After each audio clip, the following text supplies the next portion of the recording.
What's going on, Team MG? So we are going to be working today on collection, and collection in motion as it pertains to performance and to actually working. So we've shown you how to get the horse to give. We've shown you how to get the horse to come off of the bridle, but now we want them to carry that through the work and keep their head where we want it as we do all of our maneuvers and not really be fussy. Collection is a very fancy way of saying, get closer together. Bring me your face, bring me your butt.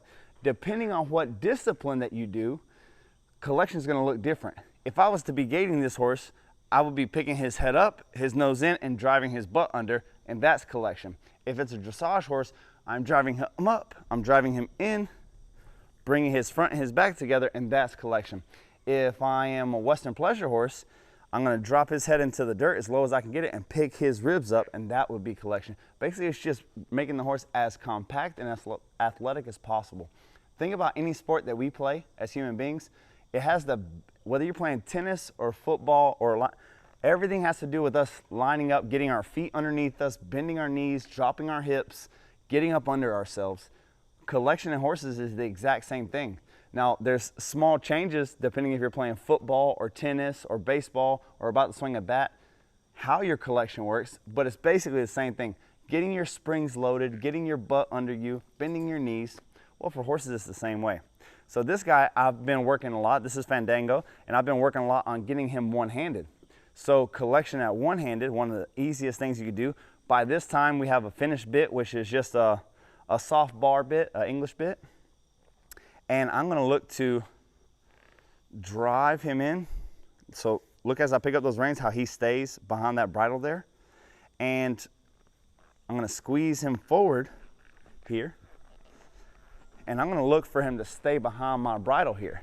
So my legs are on him. When he gives to that bridle, I release him.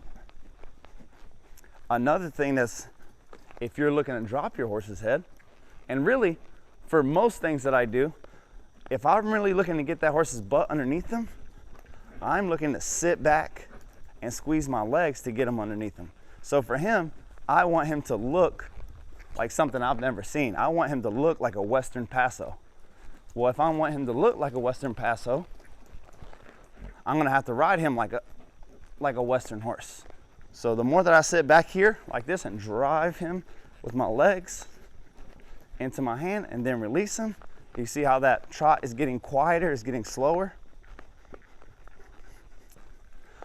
Another pro tip, if you're doing this and you're cantering your horse and you're really driving that horse into his withers there, you want to keep your hand right here by the withers, and that guides the pressure downward. And then your other hand picks up. There we go. So by collective, what we mean, you see him getting behind the bridle, and I can squeeze my legs and bring his back feet closer to his face and then release for the effort.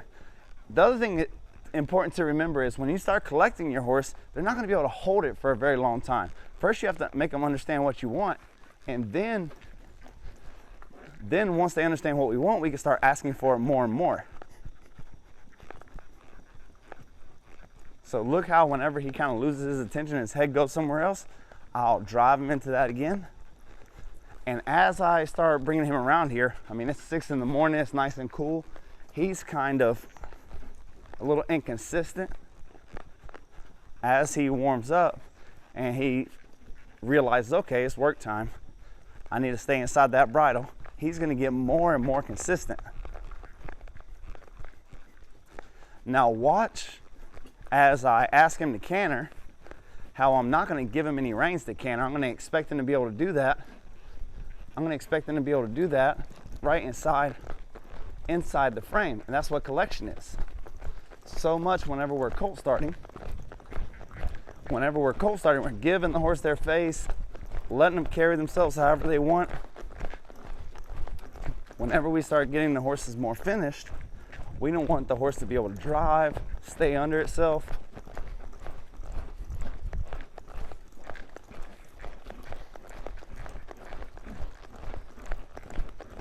So this whole time around here, I'm keeping my legs on him, driving him into the bridle.